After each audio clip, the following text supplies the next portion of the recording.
दोस्तों, क्या आपने कभी ऐसा पाप किया है जिसे याद करते ही दिल कांप उठे, और वो गलती जो आज भी आपकी आत्मा को जलाती है? अगर हाँ, तो अगले कुछ मिनटों में आपके सबसे बड़े पाप का बोझ मिटने वाला है।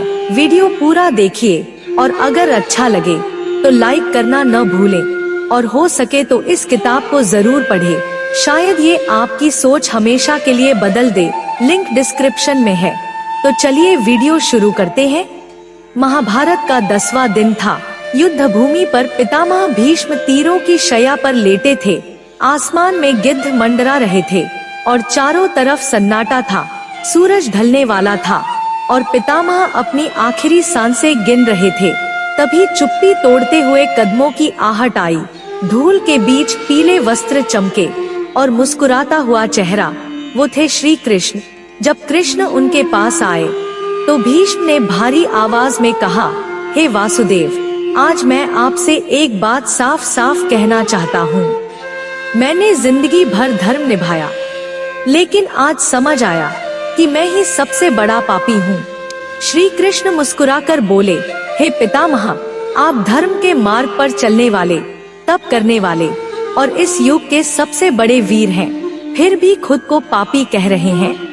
इस पर भीष्म बोले, हे वासुदेव, जब मुझे अधर्म के खिलाफ बोलना चाहिए था, तब मैंने धर्म के नाम पर चुप्पी साध ली।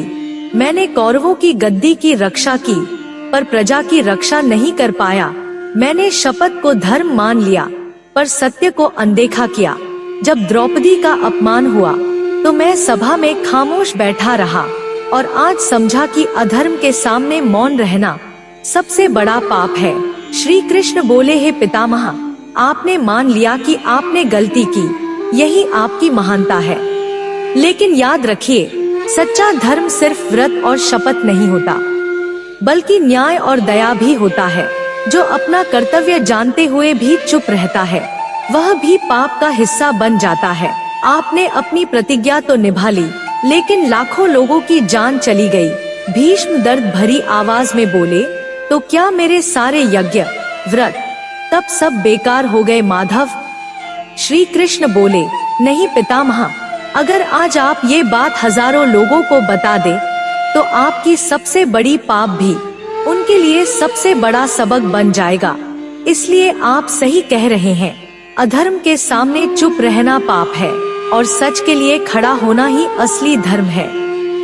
भीष्म की आंखों से आंसू बह रहे थे। वे बोले, हे माधव, काश मैंने यह बात पहले समझी होती कि अधर्म के सामने चुप रहना भी अधर्म है। अगर मैंने उस दिन सभा में आवाज उठाई होती, तो शायद आज यह महायुद्ध न होता और लाखों लोगों का खून इस धरती को न भिगोता। पर दुर्योधन को कौन समझाए कि सत्ता की लालच में वह हस्तिनापुर को बर्बाद कर रहा है।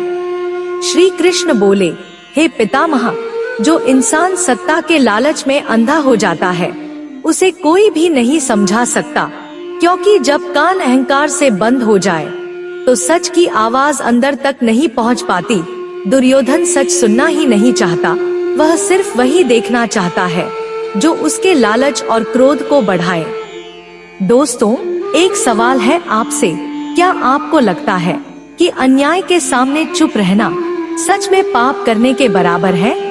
अपना सच्चा जवाब कमेंट में जरूर लिखिए। यदि आप हमारे चैनल पर नए हैं, तो चैनल को सब्सक्राइब करें और वीडियो को लाइक शेयर करना न भूलें। जय श्री कृष्ण।